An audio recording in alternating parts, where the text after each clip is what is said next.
자, 여러분 마음 이해갑니다. 참, 앞 시간에 했었던 게, 막, 열심히 한 것 같죠? 이거밖에 안 했어요, 이거밖에. 딱 요거였어요, 요거. 자, 요만큼인 겁니다. 그러니까, 요 느낌만 살짝 잡아놓고, 눈만 좀, 네, 살짝 잡아놓고, 자, 이제, 우리 지금 뭘 봤냐? 위험에 대한 투자자의 태도를 봤는데요. 이제, 지금도 계속 위험수 이런 이야기 할 거예요. 그런데 우리가 사실 지금 수익 이야기 했지만 수익은 어떻게 높일 방법이 없어요. 자, 여러분이 원룸을 이렇게 구입했다 봅시다.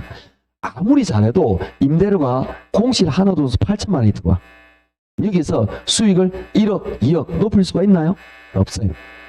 아무리 잘해도 수익은 얼마라고요? 8천. 끝이야. 그래서 수익은 어찌 보면 사실 뻔해요. 정해져 있다는 뜻입니다. 부동산 같으면 특히나 임대소득이 수익인데 내가 노래 간다고 되냐고 그게 뻔합니다. 그래서 투자자들은 이 수익은 일반적으로 그대로니까 이 수익이 안정적으로 돌아오게 만들기 위해서 위험을 줄이는 데 초점을 맞춰야 합니다. 위험을. 그게 투자의 어쩌면 정석 같아 느껴지기도 합니다. 그러니까 수익은 노력해서 높아지는 건 아닌데 위험을 줄이려는 방법에 투자 초점이 맞춰져 있다. 그래서 위험의 관리 방법 이런 게 나옵니다. 291조. 간단한 거는 교재 보면서 할게요. 291쪽에 봅니다. 가로서 한번 위험의 처리 방법. 그래서 위험을 어떻게 없애겠느냐, 처리하느냐, 줄이느냐 이런 것들이 투자의 어떤 방법이 나오겠죠. 그래서 위험 처리 방법 봅니다. 1번. 요즘 거죠. 1번. 위험한 투자를 제외하는 방법. 이거는 어떤 거냐면은 우리가 주식이나 부동산은 위험이 있죠. 이런 투자 안 하는 거예요. 근데 주식 투자 않고 어디에 돈을 투자하느냐 하면 은행 정기의 탁금 또는 국채나 공채 이런 데만 투자해요. 그렇게 투자하는 것들을 위험의 제외라고 말합니다. 이걸 투자라고 말하기는 어렵다, 그죠? 그런 게 있다라고 보시면 됩니다. 자, 두 번째, 보수적 예측. 투자를 보수적으로 예측한다는 말은, 자, 우리 요거 볼게요. 요거 다시 가져오겠습니다. 우리가 앞에 다시 돌아가면 이 부동산에 10억을 투자합니다. 그러면 아주 잘 될 때는 8천만 원이 들어온다 그랬죠? 수익률 8%. 아주 안 되면 4천만 원 임대로 들어온다 그랬죠? 수익률 4%. 그런데 우리는 요 수익, 기대 수익을 계산할 때 기대 수익을 요거와 요거에 뭘로 계산했죠? 평균으로 계산했죠. 그래서 수익은 평균으로 계산한다라고 말했어요. 그래서 기대 수익이 6%로 투자 분석했던 거예요. 네? 그런데 보수적 예측은 그렇게 안 합니다. 보수적 예측은 어떻게 하느냐 하면 이걸 가장 최악의 경우, 즉 기대 수익률을 가장 최악의 경우로 가정합니다. 가장 안 좋을 때. 그래도 요게 좋으면 나 그때 투자할 거야. 요게 보수적 예측입니다. 그러니까 일반적으로 수익은 기대 수익은 평균으로 계산하는데 그러니까 이 원룸을 투자할 때 일반적으로 잘 될 때 안 될 때 중간으로 하는데 그렇게 하지 않고 최악, 즉 가장 이 원룸이 수익이 안 나올 때 그때 수익을 봐서 그래도 좋으면 그게 내 쪽으로 만족하면 그때 투자하겠다. 이런 것들 우리는 보수적 예측이라 합니다. 자, 교재 볼게요. 그 가로 2번입니다. 보수적 예측 위주 것이고 니은 위주 것입니다. 투자 수익을 최대, 중간, 최소로 추계하고 그 중에서 최소 추계치를 판단 기준으로 삼는 것이다. 이해하시겠죠? 즉 수익성을 하향 조정하였음에도 불구하고 여전히 그 투자가 좋아 보인다면 그 투자는 좋은 것으로 판단하여 투자를 결정한다는 것이다. 그러니까 이 느낌, 이걸 우리는 보수적 예측이라고 합니다. 즉 여기서 요렇게 해도 괜찮으면 그때 투자한다. 이걸 우리는 보수적 예측이라고 말한다라는 겁니다. 자, 넘어가 볼게요. 292쪽에 봅니다. 3번에 보면 뭐가 있냐면 위험 조정 할인율이라는 게 있습니다.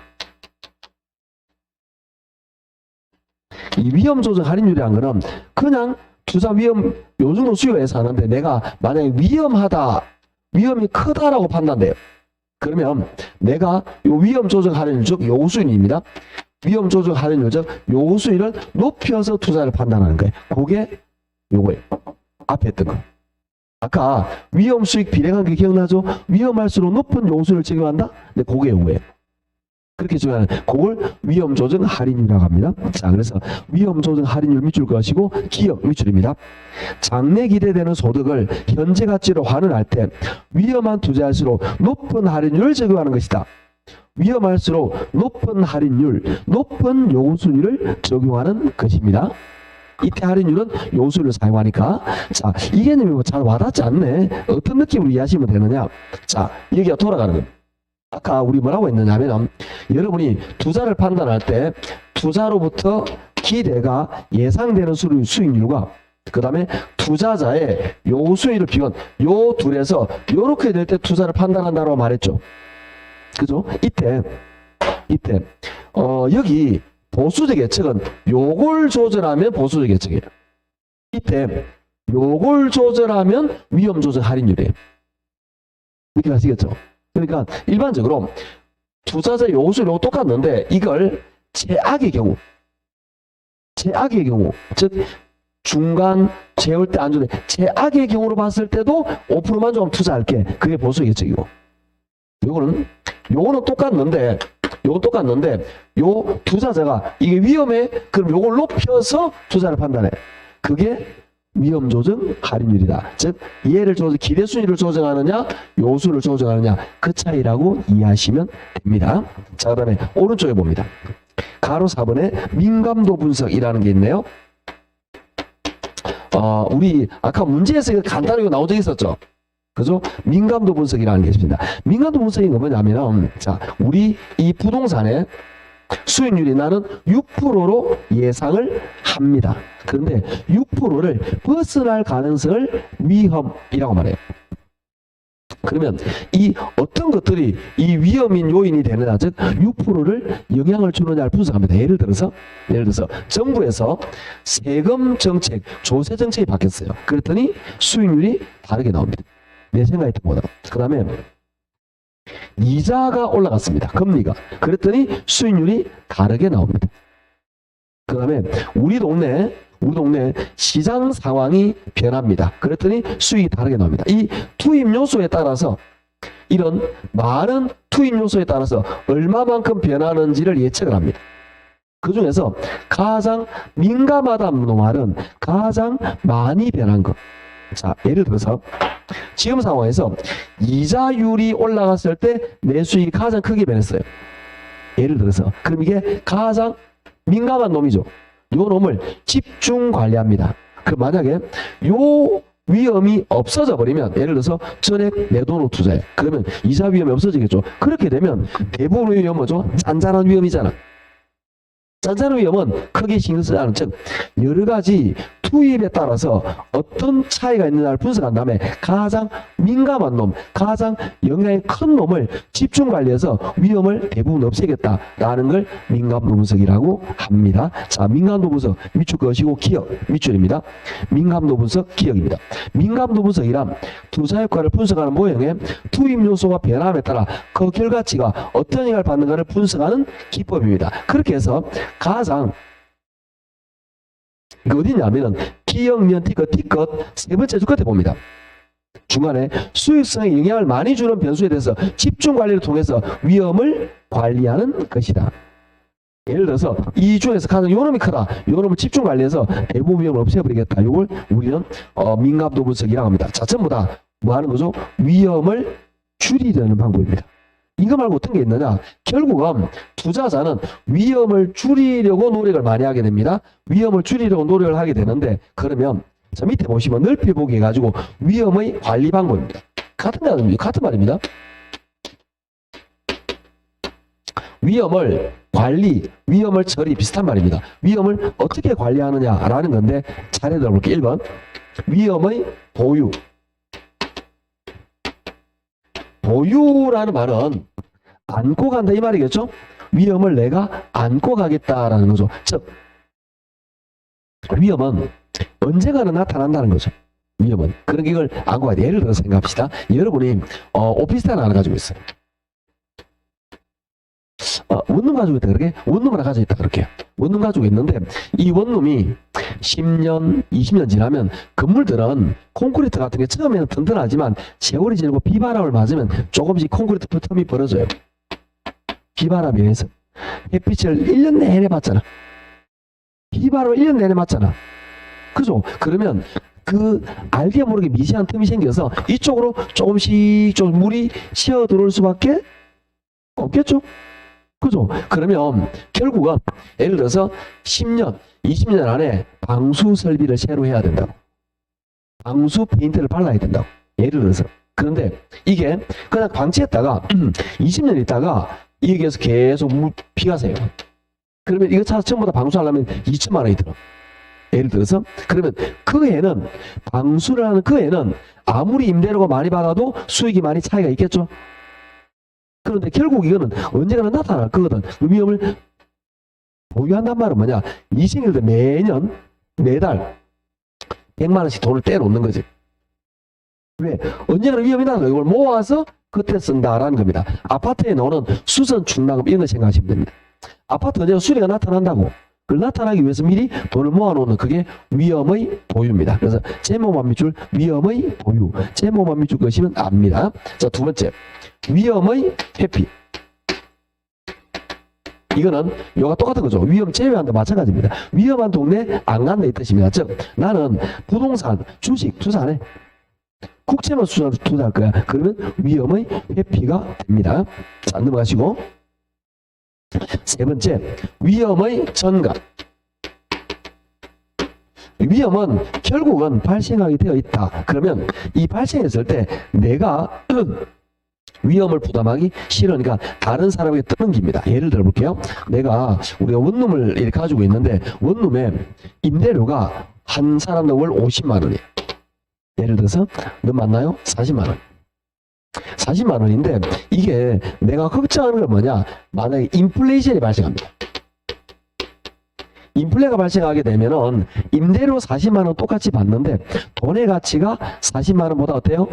작죠. 그러면 계약서를 쓰는 거야. 어떻게?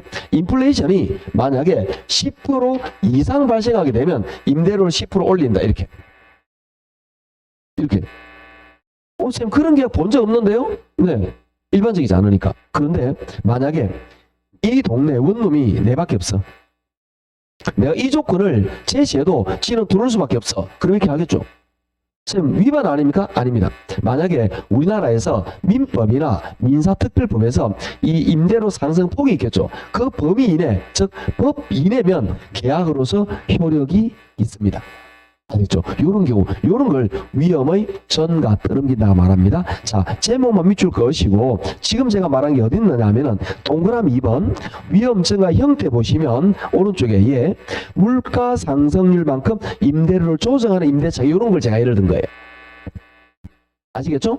제가 요걸 예를 든 겁니다. 읽어보시면 이제 안다는 거죠. 자, 네 번째, 위험의 통제. 위험을 통제하는 방법은 보수적 예측, 위험 조정하는 민감 이런 게 전부 다 위험의 통제입니다. 굉장히 효과적으로 관리하는 그런 방법이고 위험을 통제하는 방법의 가장 대표적인 게 뭐냐? 오른쪽에 있는 포트폴리오입니다. 자, 이쪽으로 넘어가겠습니다. 위험을 가장 합리적으로 통제하는 방법을 우리 뭐라고 말하느냐 하면은 포트폴리오라고 말합니다. 좀 어려운 개념인데 포트폴리오도 굉장히 수학적이고 뭐 계산 문제예요. 그런데 오늘은 기초 수업에서는 가급적이면 계산을 다루지 않고 이걸 이야기를 할 겁니다. 그럼 포트폴리오가 뭐냐라는 거죠. 포트폴리오는 우리나라 말 억지로 해석하면 똑같은 말 없지만 비슷한 말이 분산 투자라고 우리나라 말에 비슷한 말이 있어요. 즉 분산하는 거죠. 어떤 개념이냐면 우리가 이 포트폴리오는 한 70년 전에 주식 투자 분석 방법에서 나온 거예요. 그런데 이게 부동산의 접목에도 전혀 이상하지 않아요. 그런데 출발점이 주식이다 보니까 주식이 좀 편합니다. 설명하기. 자, 여러분이 주식을 가지고 있는데 A, B, C, D 네 군데의 주식을 가지고 있습니다. 그러면 A에 투자하면은 수익률이 예를 들어서 6.2%가 예상이 돼요. B에 투자하면 수익률이 예를 들어서 5.8%가 예상이 됩니다. C에 투자하게 되면은 5.4% 수익 예상되고요. D에 투자하게 되면 6.5% 수익 예상이 됩니다. 그렇게 해서 지금 이 투자를 이렇게 6.2, 5.8, 5.4, 6.5를 평균을 내니까 평균 수익률이 6%가 나옵니다. 그래서 나는 네 군데 분산 투자하는데 그 이유는 6% 수익을 예상한 거예요. 그런데 여러분이 볼 때는 선생님 그러지 말고 D 하나만 투자하면 수익이 높잖아요. 이거는 예상이다. 예상. 진짜로 이렇게 될지는 알 수가 없어요. 즉 뭐냐, 여러분이 지금 삼성전자 주식 사고, 현대 주식 사고, SK 주식 사고, LG 주식 사면 요 수익 예상되는 거라. 지금. 그런데 1년 있다가 이렇게 될지 아닐지는 알 수가 없어요. 이해하시겠죠? 자, 그래서 이렇게 해서 예상을 했는데 1년이 딱 지났습니다. 뚜껑을 딱 열고 보니까 얘는 6점이 생각했는데 아싸, 얘는 6.8 성공했어요. 5.8 생각했는데 이게 6.2 얘도 성공했어요. 5.4 성공했는데 얘도 6.5 성공했어요. 그런데 6.5 생각했던 애가 다른 데는 다 괜찮아. 여기 이게 예를 들어서 오뚜기 식품이야. 이 주식이. 그런데 오뚜기 그 회사의 대표가, 회장이 수행기사, 그러니까 운전기사에게 욕하고 침뱉고 막 그러는 거라. 우리 운전기사 얼마나 열받았겠어. 녹음을 해가지고 인터넷 터뜨려버린 거야. 그래서 오뚜기 식품 불명이 일어나가지고 얘만 수익률이 예를 들어서 2.0% 확 떨어졌어요. 느낌 아시겠죠? 이걸 모른단 말이에요. 그때 투자할 때는. 그래서 결론적으로 야들은 올라갔지만 싸바싸바 쌤쌤이에서 결론적으로 내 수익률이 몇 프로가 됐느냐, 뚜껑을 열고 보니까 5.5%가 된 거예요. 평균에서 거의 비슷하게 나왔죠. 나는 평균 몇 프로 예상했죠? 6%. 거의 비슷하게 나왔는데 그 원인이 뭐냐, 이거 쌤쌤에서 평균 이렇게 나온 거야. 뚜껑을. 그럼 아니 선생님 그냥 여기 한 개 투자했으면 제일 좋았잖아요. 알 수가 없다고. 이걸 어떻게 알겠냐고. 내가 이걸 살지 여기 한 방 투자할지 알 수가 없다, 이런 겁니다. 그러면 이 분산 포트폴리오라는 건 뭐냐라는 거죠. 포트폴리오는 이런 한 군데 자산에 투자하면 이럴 수도 있고 이럴 수도 있어. 이럴 위험이 있다고. 그러니까 실제로 6% 예상했는데 6.5 예상했는데 여기 투자하면 엄청난 수익이 줄어드는 위험이 나타나겠죠. 이런 걸 예방하기 위해서 이 네 군데에 분산 투자하는 거예요. 분산 투자에서 어떻게 하느냐, 위험을 줄여요. 위험을 줄인단 말은 요게 비슷하게 만드는 거죠. 위험을 줄이면 수익이 높아지느냐? 아니야. 위험을 줄이는 거와 수익이 높아지는 건 별개입니다. 위험을 줄이면 어떻게 되느냐, 안정적인 수익이 됩니다. 위험을 줄인단 말과 안정적 수익이란 말은 같은 말이에요. 위험을 줄여서 나는 몇 프로 생각했죠? 6%. 그걸 안정적인 6% 비슷하게 만드는 거라. 아니 선생님 투자면 그냥 수익 무조건 높은 거 좋은 거잖아요. 자, 항상 그렇습니다. 투자가 우리가 상상을 할 겁니다. 어떤 걸 하느냐 하면, 앞으로 했던 거 다시 돌아갈게요. 여러분이 투자자의 자금, 예를 들어서 몇백억을 모아서 여러분이 투자를 합니다. 어디에? 아셨죠? 그러면 여러분이 여기 한 군데 몰빵할 수 있겠습니까? 100억을? 이렇게 될 수도 있지만 이렇게 될 위험이 있단 말이에요. 그래서 어떻게 하나? 분산해요. 분산. 그러니까 여기 조금 하는 거라. 그러면 여기는 생각보다 좀 높고 이건 생각보다 낮고, 그렇지만 쌤쌤이 쳐서 비슷하게 나온다 이 말이야. 내 목적은 100억을 1년 했다가 106억을 만드는 게 목적이라. 아시겠죠? 그런데 이게 105억 되면 약간 손실이잖아. 약간 벗어난 거잖아. 그런데 100억이 반토막 나는 거, 또는 100억이 200억 다른 걸 원하지 않는다 이 말이지 내가. 왜? 100억을 200억 만들려다가 100억이 반토막 나면 어떡하려고. 이해하시겠죠? 그래서 아까 말했듯이 내가 여유자금 몇백만 원 그거 돌리는 개념으로 생각하시면 안 돼요. 큰 자금을, 투자는 큰 자금을 어디다 투자할 때 한 군데 몰빵 못합니다. 불안해서. 이건 굉장히 위험해요. 그래서 대부분 이렇게 해서 분산해가지고 수익을 내가 원했던, 즉 우리 목적은 뭐냐, 우리는 대자본가예요. 여러분 재산이 많은 사람들은 내가 재산이 100억 있어. 이 사람이 200억 만들라고 노력 안 합니다. 100억을 105억으로 불리실 것 같아요. 100억이 계속 남아있으면 나는 평생 좋고 잘 먹고 잘 사는데 뭐하러 그걸 욕심을 내? 조금 이렇게 한단 말이야. 그래서 무리하지 않는다. 그렇게 이해하시는 게 효과가 되는. 그래서 이렇게 투자해서 위험을 줄이는 분석, 이걸 포트폴리오. 그럼 쌤, 무조건 분산하면 되나요? 원래 포트폴리오는 굉장히 수학적이고 과학적입니다. 이걸 네 군데 그냥 하는 게 아니고, 예를 들어서 여기에 예를 들어서 25%, 여기에 30%, 요때 몇 프로, 수익 위험을 전부 분석해서 이 비중을 다 달리해서 어떨 때 가장 수익이 높은지 예측해내요. 그래서 대단히 수학적이고 과학적인데, 그런 것까지 말하면 어려우니까 다음 기회에 아시죠? 그럼 다음 기회에 다루고, 지금 느낌만, 분산투자면 이렇게 쌤쌤이 되는 느낌이 있구나, 이런 거, 요걸 뭐 포트폴리오로 한다, 이렇게 이해하시면 됩니다. 자, 295쪽이죠. 가로 1번 포트폴리오 이론 밑줄 그으시고 동그라미 기억입니다. 포트폴리오 이론이란 여러 개의 자산을 소유함으로써 하나의 집중되었을 때 발생할 수 있는 불확실성을 제거하여 분산된 자산으로부터 안정된 결합hin액을 획도하는 자산관리 방법이나 원리를 말한다. 안정된 수익, 위험을 줄여서 안정된 수익, 이게 포인트입니다. 자, 그럼 어떻게 하는 게 좋은지 보도록 할게요. 자, 그러면 296, 297, 그 다음에 292 바닥은 다음에 할 겁니다. 우리는 298쪽으로 넘어갈게요. 그러면 어떻게 하는 게 효과를 높이겠느냐, 이런 이야기예요. 효과를 높이는 방법은 두 가지가 있습니다. 첫째, 자산수를 많이 할수록 효과는 커집니다. 그러니까 우리가 그 투자할 때 5군데보다 10군데, 20군데 하는 게 분산 효과가 커지는 거죠. 왜? 평균 수익이 나오니까. 그러니까 여러분이 쉽게 이렇게 생각하시면 됩니다. 내가 대부분 우리 주변에 주식에서 실패한 사람이 많아요. 근데 왜 실패했느냐? 한 군데를 찍어서 그래. 큰 돈을 먹기 위해서. 그렇잖아요. 내가 100만원 투자해서 150만원 벌려다 보니까 홀라당 달리고 있는 거잖아. 근데 쉽게 생각해서 어찌 생각하면은 주식값은 5년, 10년 전보다 지금은 건 2배 가까이 뛰어 있습니다. 증권 순위도 증권은 계속 올라가고 있다는 거죠. 그러니까 여러분이 만약에 좀 자금을 우리나라 주식 전부 다 한 주식 가지고 있어. 한 주식. 그러면 우리나라의 이 증권 가치 상승하는 게 내 수익률이 되는 거야. 어찌 보면 아주 단순한 거예요. 근데 그게 너무 느리니까 눈에 안 보이는 거예요. 자, 그게 자산수가 많을수록 포트폴리오가 커진다, 이런 이야기입니다. 자, 두 번째는 자산수가 무조건 많을수록 좀 잡을게요. 대한항공, 그 다음에 아시아나항공, 그 다음에 제주항공, 그 다음에 티웨이항공, 이렇게 되면 한 군데 자산수는 네 군데지만 한 군데 모여 있는 거죠. 수익률 방향이 비슷해요. 그러면 안 돼. 그래서 이거는 이렇게 하면 안 됩니다. 수익률 방향은 금방 같이 같은 방향으로 하면 반대로 돼야 돼.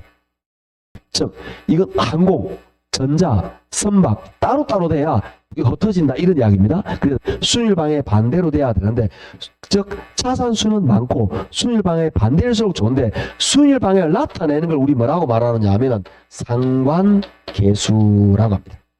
상관계수는 마이너스 1부터 플러스 1까지 있습니다. 제일 좋은 거는 마이너스 1, 제일 안 좋은 거는 플러스 1. 자, 아까 대한항공, 아시아나 이렇게 하면 플러스 1은 아니라도 플러스 1에 가까워요. 이해하시겠죠? 이렇게 되는 게 가장 안 좋은 거다라고 보시면 됩니다. 그럴 바에야 대한항공 한 군데 맞몰지. 그죠? 대한항공, 아시아나 할 필요 없잖아. 대한항공 한 대 모는 거 별 차이 없잖아.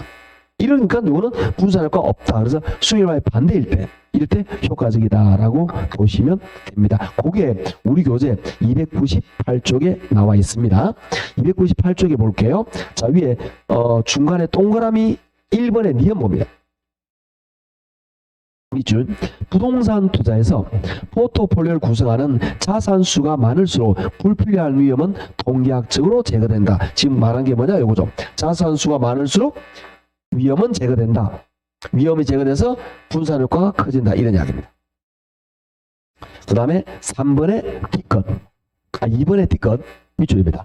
반대로 포트폴리오 구성하는 두 자산 수익률 ES로 반대 방향과 수익률 방향이 반대일 때 요겁니다.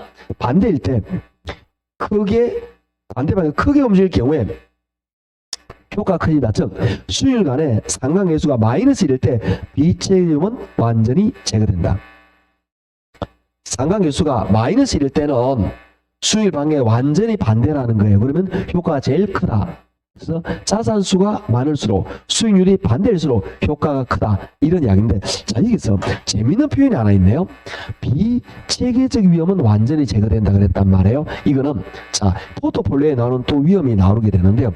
우리 위험을 크게 두 가지로 나눕니다. 어떻게 나누냐면, 체계적 위험이라는 게 있고, 그 다음에 비체계적 위험이라는 게 있습니다. 자, 이게 어떤 개념인지 한번 보도록 할게요. 위험은 존재하는데 그 중에 체계적 위험은 이거는 사회 시스템과 상관이 있는 거예요. 자, 여러분 예를 들어서 현재 우리나라에서 금리가 올라갔습니다. 그러면 우리나라의 모든 부동산은 금리 영향을 받을까요? 안 받을까요? 당연히 받겠죠. 자, 그러면 여러분이 서울, 대전, 대구, 부산에 아파트를 한 개씩 가지고 있어. 원룸을 한 개씩 가지고 있어. 전부 다 대출을 끼고 있어. 대출을 금리가 올라가면 전부 다 수익이 어떻게 될까요? 떨어지겠죠. 위험이 체계적 위험입니다. 또는 정부의 정책. 정부가 조세 정책을 바꿨어요. 정부가 조세 정책을 바꿔가지고 임대 부동산 세율을 높여버렸어. 서울, 대전, 대구, 부산 전부 다 수익률 줄겠죠. 이런 것들. 그 다음에 현재 인플레가 발생한다. 인플레가 발생하면 임대 수입이 전부 다 실제보다 작아지겠죠. 이런 것들. 그 다음에 현재 경기가 안 좋아요. 이런 것들은 모든 부동산에 영향을 미친단 말이야. 이거는 모든 부동산 이런 것들은 피할 수 없어요. 내가 피할 수 있는 게 아니야. 즉 내가 지금 여러분이 부동산의 규제 할아버지라 그래도 금리 떨어지는 금리 올라가는 것은 방법이 없어요. 투자 할아버지라도 이때는 수익이 쭈글러들어요. 요거니까. 그런데 비체계적이면 뭐냐라는 거죠. 자, 금방 내가 서울, 대전, 대구, 부산 그랬잖아요. 그죠? 그런데 다 괜찮은데 여기는 다 수익이 좋은데 부산만 이 원룸에만 이 학교 앞인데 학교 앞에 신입생이 반토막이 났어요. 그러면 여기 수익이 어떻게 될까? 줄겠죠. 나머지는 별 사이가 없다. 요런 걸 비체계적 위험이다. 즉, 요거는 개별 부동산에만 영향을 미칩니다. 예를 들어, 주식을 샀습니다. 삼성, LG, SK는 괜찮은데, 오뚜기 사장이 갑질하면서 불매운동이 났어요. 그런 거. 이건 뭐냐? 금방 말했듯이, 어떤 회사의 불매. 그 다음에, 다 괜찮은데, 현대자동차의 공장에 화재가 발생했어요. 큰 불이 일어났어요. 공장 혼란은 다 태워버렸어요. 물론 이 화재보험에 가입했겠지만 그까지로 손실을 못 막습니다. 왜? 우리가 선적할 물건 다 태웠고 그 다음에 이 물건 보내줘야 하는 데는 다 클레임이 걸리겠죠.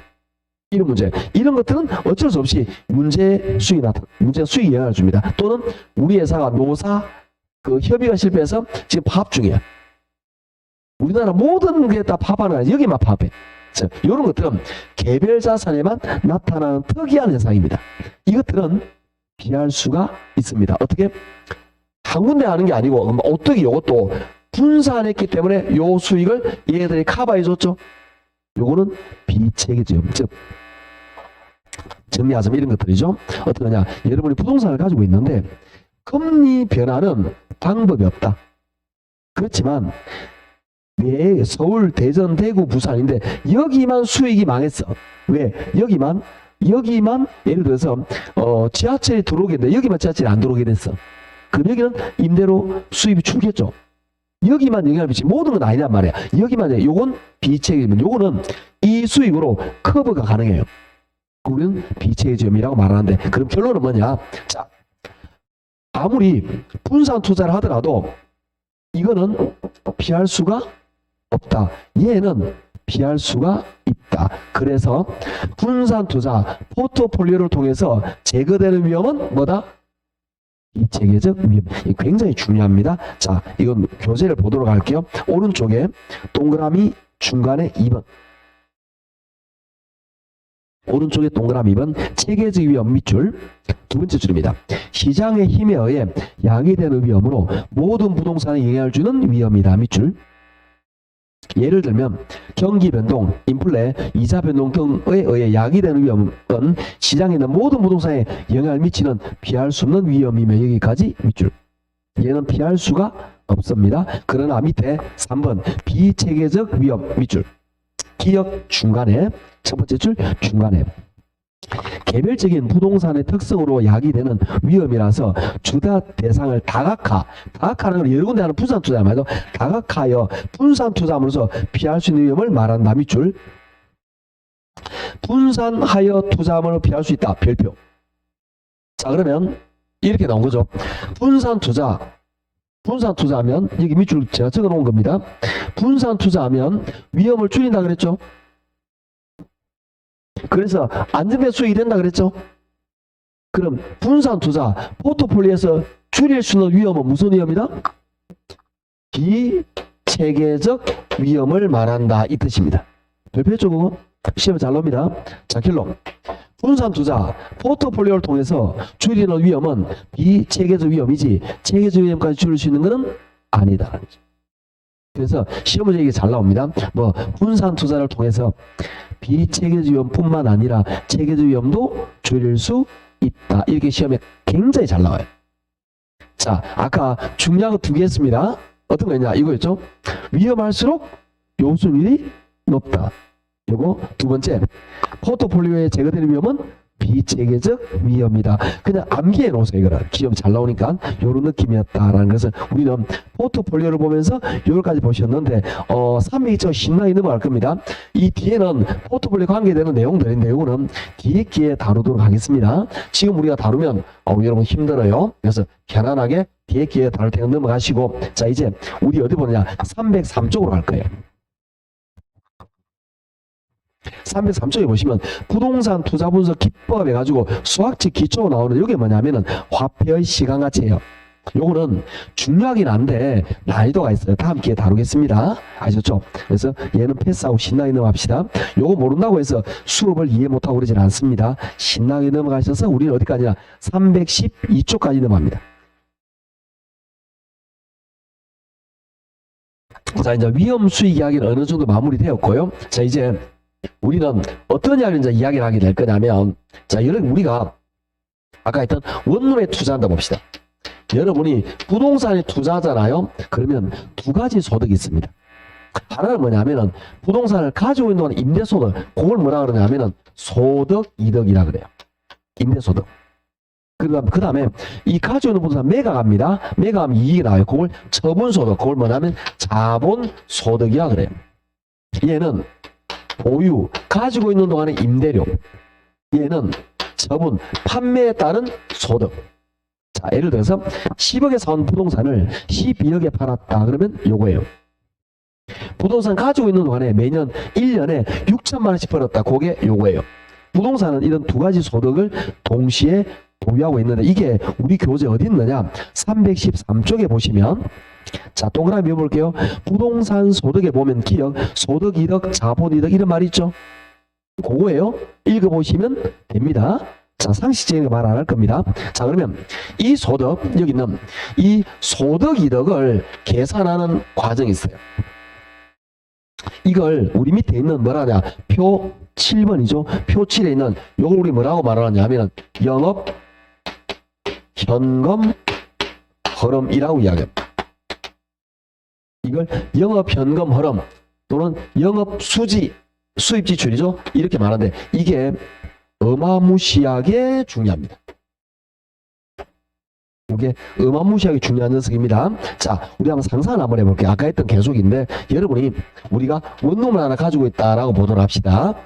원룸을 가지고 있는데 이 원룸이 방이 20개야.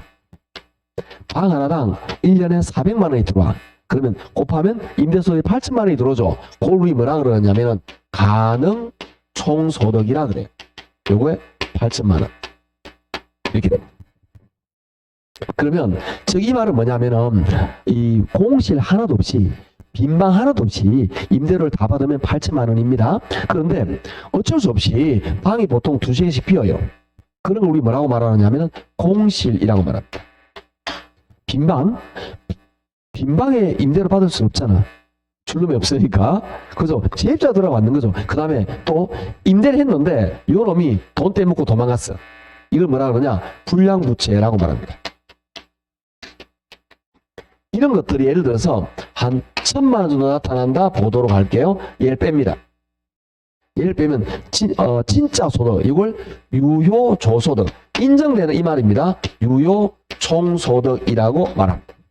이게 진짜 내 손에 만지는 진짜 소득이란 뜻입니다. 요게 예를 들어서 7천만 원쯤 된다고, 숫자는 중요한 게 아닙니다. 내 마음대로 하는 거니까 가정을 하는 거예요. 여기에서 이 부동산을 유지하기 위한 여러 가지 관리 비용들이 나타납니다. 그걸 우리 뭐라고 말하냐면 영업 경비라 그래요. 예를 들어서 이 부동산 관리되는 가게는 청소비, 전기료, 수도료, 그 다음에 세금과 공과, 세금, 공과금 이런 것들, 그 다음에 뭐 관리비 이런 것들이 예를 들어서 1년에 1,000만 원 정도 들어간다 봅시다. 그럼 빼야 되겠죠? 영업 경비를 뺍니다. 그러면 뭐가 나오느냐면은 순 영업 소득이 나옵니다. 얘가 6천만 원. 아까 제가 우리 뭐라고 했냐면은 여기 투자 금액 10억, 임대료 6천, 그게 요거예요. 일반적으로 우리가 수입은 비용 뺀 수입 일반적으로 6천만 원 이야기합니다. 일반적으로 어떤 느낌이냐? 여러분이 만약에 원룸을 하나 가지고 있어요. 그럼 친구분이 물어보겠죠. 얼마나 버냐? 비용 빼고 한 6천만 원 될라나? 이렇게 말해요. 그겁니다. 아시겠죠? 이게 순영업 소득입니다. 자, 그런데 이 순영업 소득에서 여러분이 이 부동산을 구매하면서 5억은 내 돈, 5억은 대출이에요. 그럼 대출 이자를 갚아 나가야 되겠죠? 그죠? 그걸 우리 뭐라고 말하냐면은 부채 서비스액이라고 말합니다. 요게 예를 들어서 한 2천만 원 정도 있다라고 보도록 합시다. 그럼 요거 은행에 갚아나갈 빼주게 됩니다. 부채 서비스액. 그러면 부채 서비스액 빼면 뭐가 나오느냐면은 세전, 현금, 흐름이라는 게 나와요. 이때 여러분이 좀 주의할 게 하나 있습니다. 그게 뭐냐면 지금 이 부채 서비스액이라는 거, 이 부채 서비스액을 다른 말로 뭐라 그러냐면은 원리금 상환액이라 그래요. 이걸 다른 말로 저당 지불액이라 그래요. 같은 말들입니다. 자, 따라할게요. 부채 서비스액, 원리금 상환액, 저당 지불액, 다 같은 말들입니다. 보통 일반적으로 이 말을 많이 쓰는데 좀 차이는 있지만 그냥 유사하다 보셔도 됩니다. 자, 그런데 여기서 여러분이 좀 납득이 안 되는 게 하나 있어요. 그게 뭐냐면은 여기에 원리금이란 말이에요. 지금 요거는 원금과 이자가 더해졌다는 뜻이에요. 아니 선생님, 이자는 빼는 거 이해하겠습니다. 원금은 내 돈 번 거니까 여기 넣는 거 이상한데요? 네, 저도 이상하다 생각합니다. 그런데 이걸 어떻게 이해하느냐? 이거는 이거 이익 손해를 따지는 게 아니에요. 이익 손해를 따지는 게 아니고 이 부동산에 관계된 1년 동안에 총 이 부동산 관계되는 들어온 돈 나간 돈을 전부 다 기록하는 거라. 아시겠죠? 이 부동산 관계된 모든 들어온 돈 나간 돈을 전부 다 기록한다 이 말이에요. 그래서 원금에서 같이 적습니다. 실무에서는 이자만 하지 원금은 잘 안 적습니다. 아셨죠? 그런데 지금 이거는 뭐냐? 이 부동산 소득에 관계되는 모든 들어온 돈, 나간 돈, 현금 흐름이란 말이에요. 그러니까 이거 관계되는 나간 돈을 전부 다 원가에 적어준다 이 뜻입니다. 아셨죠? 실제로는 원금은 내가 번 거니까 나간 걸로 보기는 어려워요. 나중에 시행계산을 별도로 계산합니다. 여하튼 원금이자가 더해져 있다. 그래서 이 부채 서비스 원금이자가 더해져 있다 이 말이고요. 저당 지불액은 은행에 빌린 저당을 갚아 나간다 이 뜻입니다. 그래서 이거는 같은 말이다 라고 생각하시면 됩니다. 자, 이러면 요게 이제 세전연금이 4천만 원 좀 나왔네요. 여기에서 이제 세금을 빼면 우리가 원하는 진짜 세금 빼고 남는 뭐가 나오냐면 세후, 현금, 흐름 이렇게 됩니다. 숫자는 중요한 게 아니라 지우겠습니다. 이때 이것도 이제 정리했죠? 지웁니다. 자, 이때 여기서 세전, 세후 사이에는 세금이 들어가겠죠. 여기는 반드시 소득세만 들어갑니다. 선생님, 세금에는 재산세 그리고 종합 부동산세가 있잖아요. 이런 것들은 영업 경비에 들어갑니다. 그러면 여기에는 오직 뭐냐? 소득세만 들어옵니다. 이건 선생님 좀 이해가 안 되는데요. 자, 그러면 우리는 이 소득세는 어떤 식으로 계산되느냐라는 건데, 여러분이 원룸을 가지고 있잖아요. 그러면 사업자로서 신고를 해, 사업자 등록증을 내야 됩니다. 임대 사업자로 등록해야 됩니다. 세무서에 사업자 등록증을 내야 됩니다. 반드시 내게 돼 있어요. 상가, 자그마한 상가도 내야 됩니다. 사업자 등록을 냅니다. 그러면 이걸 1년 동안의 소득을 5월 달에 신고를 해요. 아시겠죠? 5월 달에 들어온게 얼마 이렇게 해서 세금 얼마 이 신고를 합니다. 그리고 내가 세금을 내요. 소득에 따라 세금이 달라지겠죠? 이게 많으면 세금이 많고 작으면 작겠죠? 그렇게 해서 보통 뭐 20% 30% 정도 한 20% 정도 전후로 뭐 간이냐 아니냐에 따라 차이가 나긴 하는데 여하튼 매출에 따라 간이냐 해서 갈라집니다. 이런 것들은 자세한 거는 세법 시간에 아셨죠? 이렇게 해서 세금이 얼마 나옵니다. 그걸 나중에 5월 달에 하고 뒤에 6, 7, 8월인가 납부할 겁니다. 그렇게 되는 게 요거예요. 그게 소득세입니다. 여기서 말하는 게 뭐죠? 임대소득에 관계되는 사업소득, 즉 영업소득세라는 이야기죠. 그럼 세전세율은 소득세를 말하는 거지 이걸 말하는 게 아닙니다. 아셨죠? 요걸 외워야 됩니다. 이거 굉장히 중요하니까 반드시 외우셔야 되는데 외우는 요령이 이렇습니다. 얘는 첫 글자 가, 유, 순, 전, 후합니다. 따라할게요. 가유, 순, 전, 후. 다시 가유, 순, 전, 후. 외워야 됩니다. 자, 빼는 것도 외워볼게요. 빼는 거 보시면 저 글자 공영부소죠. 따라합니다. 공영부소. 다시 공영부소. 저는 대단히 진지하고 열심히 하고 있습니다. 장난하는 거 아니에요. 꼭 외우셔야 됩니다. 얘는 제가 중요하다라고 말하면 이 단원에만 나오는 게 아니고 이 다음 단원에서 나와서 여러분 속을 뒤집을 겁니다. 외워야 되는데 외우는 걸 그냥 내 몸에 익을 만큼 철저하게 외워야지 대략 암기했다 그게 아니고 이걸 보면 딱 어디다 떠오를 만큼 외워야 됩니다. 그만큼 외우고 문제에 응용을 많이 해야 된다는 뜻입니다. 다시 가유순전후 공영부소. 다시 가유순전후 공영부소. 외우셨죠? 자, 그게 313쪽의 표에 있는 겁니다. 313쪽의 표에 있는 게 요걸 말하는 거예요. 됐죠? 자, 넘어가 볼게요. 넘어가시면 314쪽에 가면 314쪽 맨 밑에 동그라미에서 한번 봅니다. 여기서 유의할 점은 재산세는 여기에 포함되나 밑줄. 요거 말하죠? 재산세는 영업경비에 포함된다 이 말입니다. 그러나 얘들은 포함 안 된다 그 말이에요. 재산세는 영업경비에 포함시키는 요 말입니다. 요거 밑줄. 어디에서 넘어갑니다.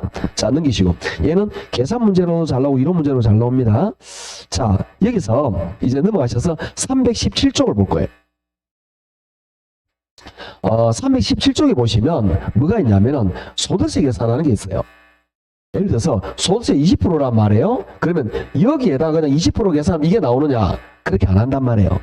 왜냐하면 여기 기록된 거에서 세법 즉 세무에서 인정해 주는 게 있고 세무서에서 인정하지 않는 게 있어요. 그에 따라 달라지는데 그래서 317쪽의 네모칸에 봅니다. 거기 보시면 순영업소득 보이죠?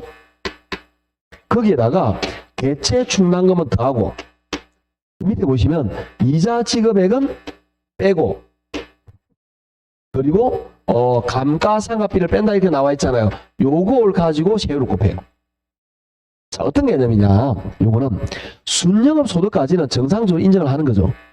여기서 빼는 거는 인정한다 이 말이죠. 그런데 부채 서비스 하나 두 개였죠. 뭐하고 뭐? 원금, 이자. 그 중에서 이자는 비용으로 인정해 주는데 원금은 인정을 안 해주는 거라. 그래서 이 중에 이자만 빼는 거고요. 감가비는 여기 없지만 비용 인정해 준다 이 말이에요. 왜? 건물은 시간이 지나면 감가비 인정 생기니까 얘 둘은 비용 인정을 해줘요. 그러니까 여기에다가 부채 서비스를 빼지 않는 이유는 원금이 포함되어 있을 거래요. 여기다가 순영업에서 이자 감가비 빼 거기다가 세율을 곱하는데 대체 충당금이라는 건 뭐냐? 이거는 자본적 지출이에요. 자, 그건 뭐냐면 여러분이 아파트를 하나 가지고 있습니다. 5억짜리예요. 근데 이걸 확장을 했어. 5억 3천이야. 그 나중에 팔 때 5억에 팔아요? 5억 3천에 팔아요? 5억 3천에 팔아요. 확장비 다 받아내죠? 그럼 여러분이 아파트를 구입해서 확장을 했어. 예를 들어서 확장비 3천만 원을 비용으로 처리했다고. 비용이 아니고 여기라 이 말이야. 비용 처리한 걸 아냐? 이거는 나중에 받아내니까 세금에 내라. 세금 안 빼준다. 그래서 더하는 겁니다. 아니었죠? 그래서 이걸 그 대체 충당하면 수선 충당 같습니다. 더하고 비용 인정돼. 얘는 인정 안 해준단 말이죠. 얘들은 빼고 공제 대상 이렇게 해서 과세 표준론 여기에다 비율 곱하면 소득세가 나와요. 아셨죠? 그렇게 되는데 자 이거 첫 글자를 땁니다. 따라할게요. 순대이감. 다시 순대이감 이렇게 됩니다. 자 그런데 요거는 뭐냐? 순영합에서 계산하는 거고요. 이게 또 여기서 세전에서 계산할 수가 있어요. 이때는 뭐냐? 세전 현금 얼음에서 요거 대체 충당금 더하는 거 똑같습니다. 그런데 이자가 아닌 얘는 원금은 더하고요. 그 다음에 감가비 빼는 건 똑같아요. 나머지는 똑같는데 왜 원금은 더하느냐? 세전원금은 이자는 빠져 있어요. 이 안에 원금도 뺀 거라. 원금은 더해라. 왜? 비용 인정 안 하겠다 이거죠. 그 여기에다가 나오는데 이게 요렇게 계산한 거와 요렇게 계산한 거는 반드시 일치합니다.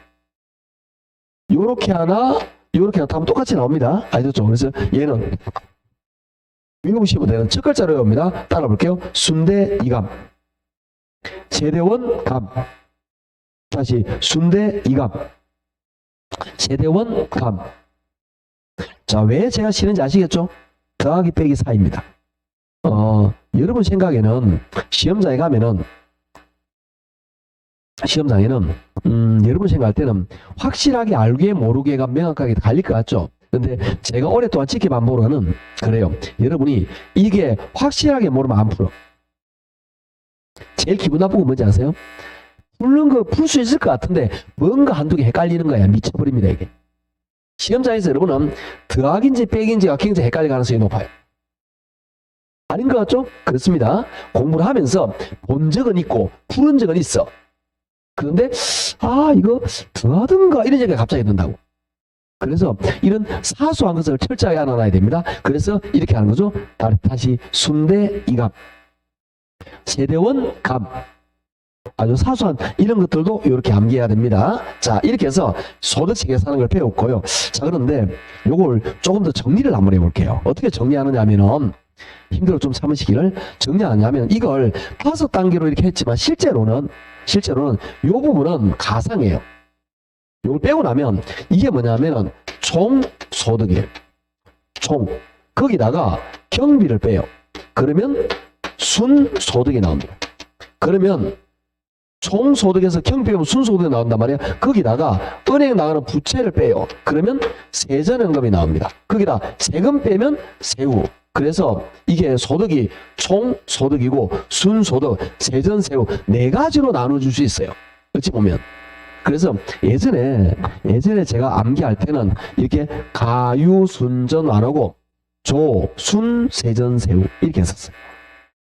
이렇게 해서 총소득에서 경비 빼면 순소득, 순소득에서 부채 빼면 세전, 세전에서 세금 빼면 세후 이렇게 외우라 그랬어. 이게 왜 이렇게 외우는 게 좋냐면 요게 사실은 요걸 정리해 놓은 거예요. 그러니까 일반적으로 소득 이런 단계로 계산한다 이 말이에요. 그러면 우리 왼쪽에 있는 지분 복귀액이라는 게 있어요. 이 지분 복귀액이라는 거 뭐냐면은 내가 여러분이 그거 316쪽에 있습니다. 지분 복귀액이라는 거는 이 처분 소득 이걸 나타내는 거예요. 요거 나타내는데 요거하고 똑같아요. 자 먼저 여기에 총 소득 대신 여기는 뭐냐? 총 매도액을 넣습니다. 거기다가 영업 경비 빼듯이 여기에 매도 경비를 뺍니다.